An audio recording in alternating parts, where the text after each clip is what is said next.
સમાચારથી જોઈએ તો પેટા ચૂંટણીને લઈને સૌથી મોટા સમાચાર સામે આવ્યા છે। કડી અને વિસાવદરની પેટા ચૂંટણી જાહેર થઈ ગઈ છે। 19 જૂને મતદાન થવાનું છે। 23 જૂને મતગણતરી હાથ ધરાશે।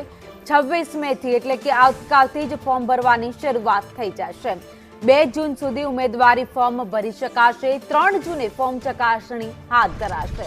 ફોર્મ પરત ખેંચવાની અંતિમ તારીખ 5 જૂન છે। કડી બેઠકથી ધારાસભ્યના નિધનથી આ બેઠક ખાલી પડી હતી, જ્યારે વિસાવદરથી ભૂપત ભાયાણીએ રાજીનામું આપી દેતા આ બેઠક ખાલી પડી હતી। રાહ જોવાઈ રહી હતી કે ક્યારે આ બેઠક ઉપર ચૂંટણીઓ થાય, અને હવે આ બેઠક ઉપર ચૂંટણીની તારીખની જાહેરાત કરી દેવામાં આવી છે। તો કડી બેઠક પરથી ધારાસભ્યનું નિધન થયું હતું, કરશનભાઈ સોલંકીનું।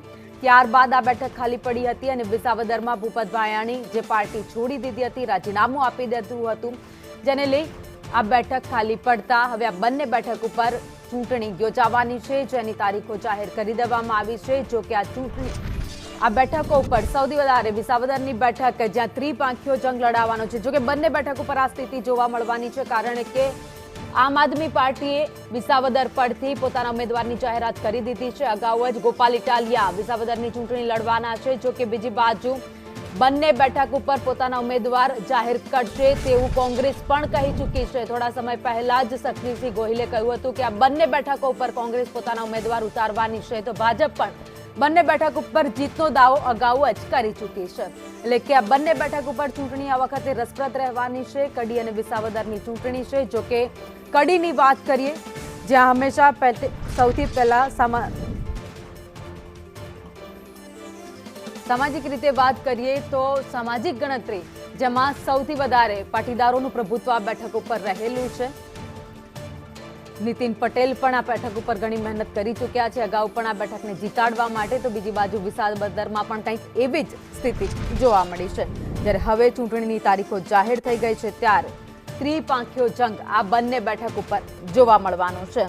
1995 થી લઈ 1922 સુધી આ સીટ પરથી લેવા પાટીદાર ઉમેદવાર જ જીતતા આવ્યા છે। આ સીટ પરથી જીતને લઈને કેશુભાઈ પણ 1995માં બેઠક જીતી ચૂક્યા છે અને મુખ્યમંત્રી બન્યા હતા। એટલે કે વિસાવદરની બેઠક એ ઘણી જ મહત્વની છે। તો સાથે જ કડી બેઠક પર પણ આ વખતે કોણ બાજી મારી જાય છે એના ઉપર સૌની નજર છે, પરંતુ એ પહેલા ઉમેદવાર હવે કોણ હશે, કયા ચહેરાને કોંગ્રેસ અને ભાજપ આ બેઠક ઉપર મેદાને ઉતારવાનું છે તેના ઉપર સૌની નજર છે।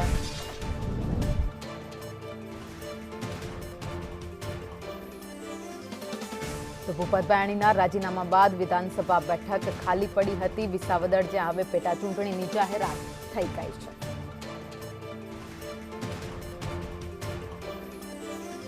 વધુ અપડેટ સાથે મહેસાણાથી અમારા સંવાદદાતા પાયલ યાદવ અમારી સાથે જોડાઈ ગયા છે। પાયલ, અત્યારે પેટા ચૂંટણીની જાહેરાત થઈ ગઈ છે, કડીમાં ચૂંટણી યોજાવાની છે, ત્યારે હવે કયા ચહેરાને સૌથી વધારે મહત્વ આપવામાં આવશે, મેદાને ઉતારવામાં આવશે, તે અત્યારે ચર્ચાઓ શરૂ થઈ ગઈ છે।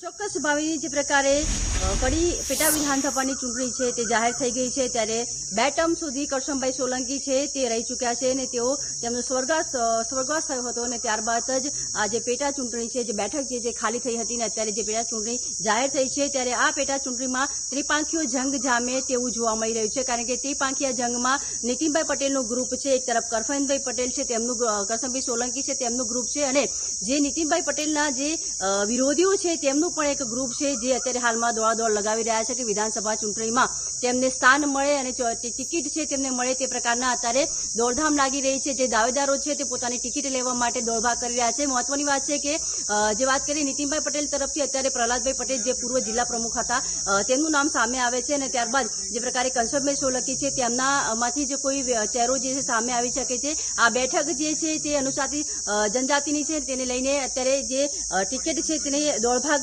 કરી રહ્યા છે। તમામ જે કહી શકાય કે વિધાનસભા જાહેર થતા તમામ જે નેતાઓ છે તે ટિકિટ માટે દોડ લગાવી રહ્યા છે। વાત કરીએ જે પેટા ચૂંટણી ખાલી થઈ હતી અને જે પૂર્વ ધારાસભ્ય હતા કરશનભાઈ સોલંકી, તેઓ પણ એક સાદગીપૂર્ણ જીવન જીવી રહ્યા હતા અને તેઓ કહી શકાય કે બસમાં અને 108ના ઉલામણા તરીકે તેમનું નામ જે છે તે પ્રસિદ્ધ થયું છે, અને તેઓ અત્યારે જે પ્રકારે તેવું અવસાન થયું હતું લાંબી માંદગી બાદ, ત્યારબાદ તેમનું અવસાન થયું હતું અને પેટા ચૂંટણી જે બેઠક છે તે ખાલી થઈ હતી। અત્યારે પેટા ચૂંટણી જાહેર થઈ છે તેને લઈને જે નેતાઓ છે તે પોતાની ટિકિટ માટે દોડધામ લગી રહ્યા છે, પરંતુ ચોક્કસ કહી શકાય કે અહીંયા જે પ્રકારે આંતરિક વિખવાદ ચાલી રહ્યો છે તેને લઈને ત્રિપાંખીયો જંગ જે ચોક્કસ જામશે.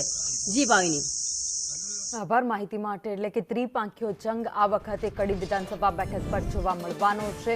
3 જૂથ છે જે આ વખતે પોતાના ઉમેદવાર મેદાને ઉતારવા માટે મહેનત કરી રહ્યા છે.